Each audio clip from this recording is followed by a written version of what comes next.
سلامونه ملګرو، ستړي مشئ. یو خبره بیا هم درته کوم، ځکه زه چې عموما د طلا بازار ګورم بیا خپل نظر وړاندې کوم. طلا د ورځو کې بیا مخ په ښکته روانه ده. زیاتره ملګري باید ووایي چې شاید دا پوښتنه ولري چې په موږ هم طلا واخیستې یا تشویق هم کړلو او اوس طلا مخ په ښکته روانه ده. ګورئ انډیوالانو، ښه زه تاسو ته خبره وکړم، او څومره چې نړیوال کړکېچ ډېرېږي، نړیواله ناامني ډېرېږي، نړیواله بېثباتي ډېرېږي، هومره به ورسره د طلا راتلونکی تضمینېږي.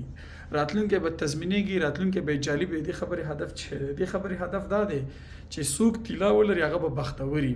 په دغه وختونو کې عموما په کړکېچ کې په بحران کې خریداري کوئ او د بحران وروسته بیا تاسو ګټه کوئ. نو زه بیا هم وایم چې تر څو میاشتو راتلونکي پورې به دا حالات وي، خو عموما د طلا سوداګري چې دا د طلا بزنس چې دی دا چې دی صبر او حوصله غواړي. کوشش وکړئ چې تاسو د خپل شتمنۍ هغه څوک چې تر $1,00,000 لري، حد اقل 50,000 40,000 پورې ډالر لري، د دې خپل شتمنۍ 10% چې دی تاسو دغه کوي طلا ته واړوئ. ګوره طلا یو څنګه ویم، یو عادي پس انداز نه دی یا د سپما نه ده یا د ګټې یو شیز نه دی. طلا ستاسو د عوایدو یا ستاسو د شتمنیو بیمه ده. یعنی هر کله که خدای مکړه تاسو د یو مالی زیان سره مخ کیږئ، اقتصادي رکود سره مخ کیږئ، نو تاسو که صندوق ته مخ اړوئ او طلا درکوئ، جواهرات درکوئ، نو همدا طلا به چې بیرته به تاسو په پښو باندې ودرئ. نو طلا د عادي سپما په سترګه مه ګورئ، بلکې دا ستاسو د شتمنۍ یو بیمه وګڼئ او څومره چې کولی شئ طلا د ځان سره ذخیره کړئ. ډېره مننه.